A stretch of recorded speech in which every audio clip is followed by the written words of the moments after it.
Yeah, it's like we can actually see the effects of learning languages.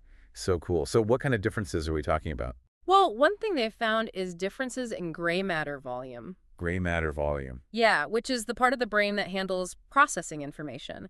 Yep. And these differences are linked to things like how early someone started learning languages Interesting. and also how fluent they are in those languages. Wow. So learning languages actually physically changes our brains. It does. It's pretty amazing how adaptable our brains really are. It really is. It shows how much potential we have to learn and grow throughout our lives. It's like proof that we can rewire our brains for new skills. Exactly. That's super motivating. And it's not just about language skills. Oh, well, There's more and more evidence showing that being multilingual can actually benefit your brain in other ways, too. give me some examples. Well, studies have found that it can boost your cognitive flexibility, that's your ability to switch between tasks, Okay. and it can also improve your problem-solving skills. Wow. That's impressive. And there's even some research suggesting that it can help delay cognitive decline as we age. That's amazing. Seriously, I'm feeling super inspired to learn a new language now. Me too. It's never too late to start. Never too late. Exactly. But let's be real for a second. Okay, We all learn differently. that's true. Some people love organized lessons. They thrive on structure. Yeah, they need that clear roadmap. Exactly. While others are more into the immersive approach. They like to just dive in and figure it out as they go. Yeah, they're not afraid to make a few mistakes along the way. Right. So how do those individual differences factor into learning two languages simultaneously? That's a great question. Because it seems like it could make a big difference. You're absolutely right. So how do we navigate that? Well, first off, it's crucial to understand your own learning style and personality. Self-awareness is key. It is, because someone who's super comfortable with ambiguity might jump right into conversations with native speakers. They're not afraid to stumble through it. Exactly. They see those mistakes as learning opportunities. But someone who prefers a more structured approach, they might want to focus on getting a solid grasp of one language's grammar first. Before tackling the second one. Exactly. It's all about finding what works best for you. So tailoring your approach. Precisely. It feels like this ties back to what we were discussing earlier about cognitive load. You got it.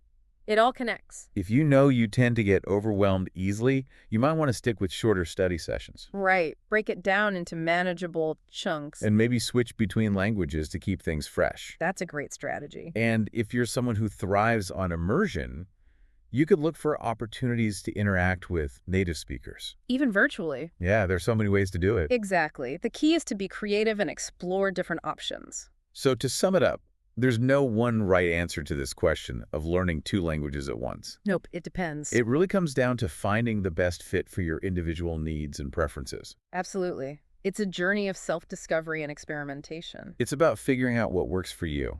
Precisely. And don't forget, it's not a race. Take your time. Exactly. Enjoy the process, celebrate those small victories along the way. Because, let's be honest, it's easy to get caught up in the pressure to learn quickly. I know. We all feel that sometimes. But ultimately, the joy of language learning is about the journey itself. Couldn't agree more. It's about the process of discovery and growth. Well said. So true. What would you choose? So many options, right? Right. Like, would you be drawn to languages that are kind of related?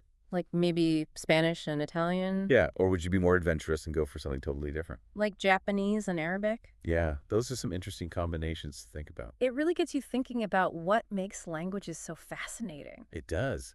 What is it that makes you want to learn a language? Is it family history? Like wanting to connect with your roots? Yeah. Or maybe you're passionate about a certain culture? Or maybe it's the sound of the language that draws you in. That's a big one for me. Me too. Or maybe you just love the challenge. The challenge of mastering something new. Exactly. Whatever it is that motivates you. We hope this deep dive has given you a better grasp of what's involved in learning two languages at the same time. Yeah. And all the different factors that can affect your success. Because remember, it's not just about whether it's possible. It's about finding what works best for you. Exactly. There's no one right way to do it. And hey, even if you decide to stick with one language for now, that's totally fine.